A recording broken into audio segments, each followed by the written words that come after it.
ထိုင်းနိုင်ငံမှာရောက်နေတဲ့အမျိုးသမီးတစ်ယောက်ကကျွန်တော်စီကိုဘေးရင်လာပြီးတော့မေးပါတယ်သူမေးတဲ့မေးခွန်းလေးကအရန်ကုန်မှာရိုးရှင်းတယ်ဆရာကြီးကျမရဲ့အမျိုးသားအချုပ်ထောင်ကြမလားဆိုပြီးတော့မေးတဲ့မေးခွန်းဖြစ်ပါတယ်သူမေးလာတဲ့အချိန်တိုင်းကိုကျွန်တော်ကြည့်လိုက်တဲ့အခါမှာမြမယူရဲ့အင်္ဂဝိဇ္ဇဘေးရင်ပညာရစနေအခါမှာဖြစ်ပါတယ်အဲ့တော့တော်ရင်စနေအခါမှာသူလာပြီးတော့ဘေးရင်မေးပါတယ်မေးတဲ့မေးခွန်းဒီကျမအမျိုးသားအချုပ်ထောင်ကြမလားဆိုတဲ့မေးခွန်းဖြစ်ပါတယ်အဲ့တော့မူလအရန်ကုန်မှာလှုပ်ရှားပါတယ်နော်မူလအရန်ကိုလှုပ်ရှားတယ်စနေဆိုတာအမှုအခင်းအချုပ်အနှောင်နဲ့ပတ်သက်တဲ့ကိစ္စလေးတွေကိုပြောလို့ရတယ်ဂျိုဘီရဲ့ပါဝင်တဲ့စနေအခါမှာအမျိုးသမီးတစ်ယောက်ကဆရာကြီးကျမရဲ့အမျိုးသားအချုပ်ထောင်ကြမလားဆိုပြီးလာပြီးတော့ဒီမေးပါတယ်ချင်းနိုင်ငံကလာပြီးတော့မေးတာဖြစ်ပါတယ်အဲ့ဒီမှာဟုတ်ပြီအဲ့ဒါဆိုလို့ရှိရင်ညီမရဲ့အမျိုးသားရဲ့နာမည်ကိုပြောပါဆိုတဲ့အခါကျတော့တနင်္ဂနွေနဲ့စပြီးတော့တောက်ကြနဲ့အဆုံးသတ်ပြီးတဲ့နာမည်ဖြစ်ပါတယ်ကဲစဉ်းစားကြည့်ဗျာမြမရိုးရအင်္ဂဝိဇ္ဇဘေးရင်ပညာရတောရီလို့ခေါ်တဲ့စနေအခါမှာတနင်္ဂနွေနဲ့စပြီးတော့တောက်ကြနဲ့အဆုံးသတ်တဲ့နာမည်ပိုင်ရှင်ကအချုပ်အောင်ထောင်ကြမလားဆိုတဲ့မေးခွန်းအချုပ်အောင်ထောင်ကြမလားဆိုတဲ့ကိစ္စဒီတိုင်ပင်ကိုကြည့်အောင်နဲ့အဲ့ပုဂ္ဂိုလ်ကြီးမဖြစ်မနေအချုပ်ကြကိုကြမယ်ထောင်ကြကိုကြမယ်ဆိုတာကိုသွားပြီးတော့တွေ့ရတယ်ဒီနေရာမှာကျွန်တော်တို့အနေနဲ့သူ့ကိုမဖြစ်မနေမေးရမယ်မေးခွန်းကဘာလဲဆိုတဲ့အခါကျတော့ဘာအမှုလဲဆိုတဲ့ကိစ္စဖြစ်ပါတယ်ဘာအမှုလဲသူကဒီကိစ္စဖြစ်တာလဲဆိုတဲ့ကိစ္စဖြစ်ပါတယ်အဲ့မှာသူကပြောပါတယ်ဘာအမှုလဲဆိုတဲ့အခါကျတော့လူကုန်ကူးတာလို့ခေါ်ပါတယ်မြန်မာပြည်ကနေပြီးတော့ထိုင်းတွေကိုအောက်လန်းကနေခိုးသွင်းတဲ့ကိစ္စဖြစ်ပါတယ်မြန်မာပြည်ကပုဂ္ဂိုလ်တွေကိုထိုင်းနိုင်ငံတွေကိုအောက်လန်းကနေခိုးသွင်းတဲ့ကိစ္စဆိုတာလူကုန်ကူးမှုမြောက်ပ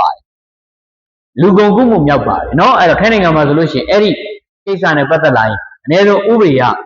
ထောင်9နှစ်လည်းဖြစ်သွားနိုင်တယ်9နှစ်လည်းဖြစ်သွားနိုင်တယ်10နှစ်လည်းဖြစ်သွားနိုင်တယ်အဲ့မှာပတ်စံလည်းတအားရောပါတယ်အဲ့ဒီမှာသူလာပြီးတော့မေးတယ်ဆရာကြီးလို့ကျမမျိုးသားအချုပ်ထောင်ကြမလားလို့မေးတဲ့အခါမှာကျွန်တော်တလုံးနဲ့ပဲပြန်ပြီးတော့ဖြေလိုက်ပါတယ်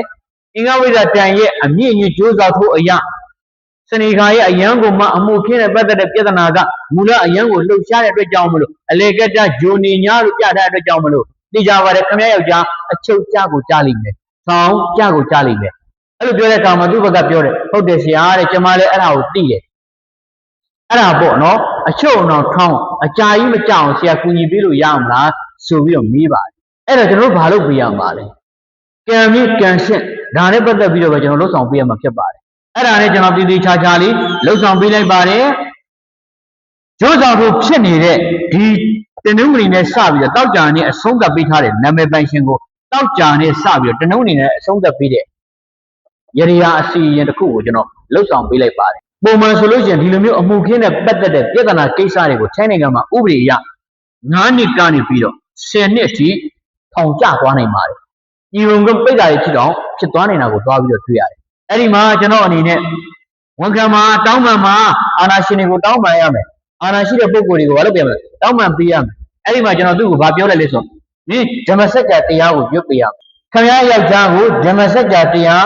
နားထောင်ခံရမယ်ဓမ္မစကြာနဲ့ပတ်သက်ပြီးတော့သူ့ကိုဓမ္မစကြာအခါတော်ကိုဘာလုပ်ပေးရမှာလဲဆိုတော့သူ့ရဲ့အာယုံနဲ့မျက်လုံးထဲမှာအမြဲတမ်းထည့်မြင်ပြီးတော့အာယုံစူးစိုက်ပြီးတော့မြတ်စွာဘုရားကိုယုံကြည်နေရမယ်ကိုးကွယ်နေရမယ်ချစ်ကပ်နေရမယ်လို့ကျွန်တော်ပြောခဲ့တယ်ပြီးတာနဲ့အမြင့်ကနေပြီးတော့အညွန့်ကိုတက်သွားတဲ့အမြင့်အညွန့်ဇောက်ထိုးဖြစ်နေတဲ့အရာကိုအမြင့်အညွန့်ကျုပ်ပြန်တက်အောင်ကျွန်တော်ရရင်အားပေးလိုက်တာအခုဆိုလို့ရှိရင်6လနဲ့သူထောင်ကပြန်ပြီးတော့လွတ်လာပါတယ်6လနဲ့သူထောင်ကပြန်ပြီးတော့လွတ်လာပါတယ်ဒီလိုကြောင့်မလို့ထိုင်းနိုင်ငံမှာရှိကြတဲ့ညီကောင်မောင်နှမတွေအားလုံးဝေစားတွေလုံနေတဲ့ညီကောင်မောင်နှမတွေအားလုံးမြန်မာပြည်မှာရှိတဲ့ညီကောင်မောင်နှမတွေရဲ့အခက်အခဲတွေကိုကိုရင်းစားတဲ့အတွက်ကြောင့်မလို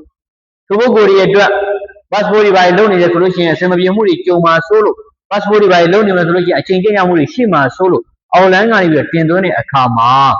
တတိယရမယ့်ကိစ္စကထိုင်းနိုင်ငံတွေကိုသွင်းတဲ့အခါမှာ plate တွေနဲ့ကြုံနေဆုံတဲ့အခါကျရင်ထွက်ပြေးတာမျိုးတွေလုံးဝမလုပ်ပါနဲ့เนาะပြဿနာအရင်ကြီးပါတယ်ဒီအကိုဆိုလို့ရှိရင်ထွက်ပြေးတာဖြစ်ပါတယ် plate ကမိတယ်ဖမ်းတယ်ထွက်ပြေးသွားတယ်အဲ့မှာပြဿနာအကြီးကျယ်ဖြစ်ပါတယ်ဒါကြောင့်မလို့အဲ့လိုမျိုးတွေမဖြစ်ရလေအောင်ပြဿနာတစုံတရာကြုံလာပြီဆိုတဲ့အခါကျရင်ထိတဲ့ရင်ဆိုင်မှာဖြေရှင်းမှာကိုညီပေးပါဝန်ခံမှာတောင်းပန်ပါเนาะအဲ့မှာလူတို့ကထွက်ပြေးသွားတာဖြစ်တဲ့အတွက်ကြောင့်မလို့ပြိတ္တိအရန်စိတ်ဆိုးပါတယ်အဲ့ဒီစိတ်ဆိုးတဲ့အရာတွေကိုကျွန်တော်အနေနဲ့အစီအရင်တွေပါထက်ထက်လွတ်ပြီးတော့ကျွန်တော်ဒီပုဂ္ဂိုလ်ကိုကူညီခဲ့တာဖြစ်ပါတယ် အဲ့တော့အခုဆိုလို့ရှိရင်သူ6လနဲ့ပြန်ပြီးတော့လွတ်မြောက်လာပြီဒါဒီကျွန်တော်ရဲ့အောင်ပွဲတစ်ခုဖြစ်တော်ညာလည်းပဲထိုင်းနိုင်ငံမှာရှိတဲ့ညီကိုမောင်နှမတွေအောက်လိုင်းကနေပြီးတော့လူတွေကိုတင်သွင်းနေတဲ့ညီကိုမောင်နှမတွေအတွက်ပြောမယ်ဆိုလို့ရှိရင်အသိပညာဗဟုသုတတစ်ခုခုရရှိခြင်းတဲ့အတွက်ကြောင့်မလို့ဒီဗီဒီယိုဖိုင်ကိုရိုက်ရတာဖြစ်ပါတယ်ကျွန်တော်ရဲ့အောင်မြင်မှုကိုကြွားဝါကျွန်တော်မဟုတ်ဘူးကျွန်တော်တို့ရဲ့ညီကိုမောင်နှမတွေရဲ့အချုပ်နောက်9နှစ်ကနေ10နှစ်ထိကြာသွားနေတဲ့ကိစ္စမျိုးတွေဖြစ်တဲ့အတွက်ကြောင့်မလို့တတိထားပြီးတော့လှုပ်ဆောင်ဖို့အတွက်ကိုအကြံပေးလို့ကျင်းတာဖြစ်ပါတယ်